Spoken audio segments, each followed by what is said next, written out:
अस्सलाम वालेकुम रहमतुल्लाह। मेरी काफ़ी बुजुर्ग हजरात, काफ़ी मेरे भाई रब्ता करते हैं कि किम साहब वालदा के दर्दें रहती हैं, गैंठिया वाह की दर्दें हैं, जोड़ों की दर्दें हैं, या दर्द शकीका है, दर्द साबा है, सर के दाएं साइड पे या राइट साइड पे या बाएं लेफ्ट साइड पे अगर दर्द है, टांगों का दर्द है, घुटनों का दर्द है, उनके लिए बहुत अच्छा रिजल्ट है। ख्वाह अगर किडनी स्टोन्स भी हैं, उनका दर्द हो रहा है तो ये आप यूज़ कर सकते हैं। दर्दों के लिए बहुत बेहतरीन हमारा अक्सर दर्द है, हर किस्म के दर्दों के लिए ये कैप्सूल है।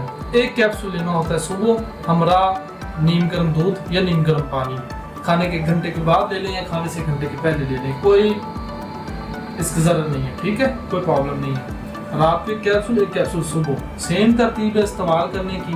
नंबर नीचे दिया गया और मुनासिब प्राइस में है। अगर कोई भाई कहता है कि मेरे पास बजट नहीं है, ये नहीं है, तो उनके लिए तोहफे में है। नंबर नीचे दिया गया, आप लोग रब्ता कर सकते हैं और ये 100% कामयाब तरीन हमारा फार्मूला है। इसके अलावा जनाना मर्दाना या आपका कोई भी मसला मसाला, नंबर नीचे दिया गया है। बाकी मजूद शबाब और क्या बात है, क्या रिजल्ट है, तो आप लोग रब्ता कर सकते हैं। डिलीवरी हमारी पूरे पाकिस्तान में है।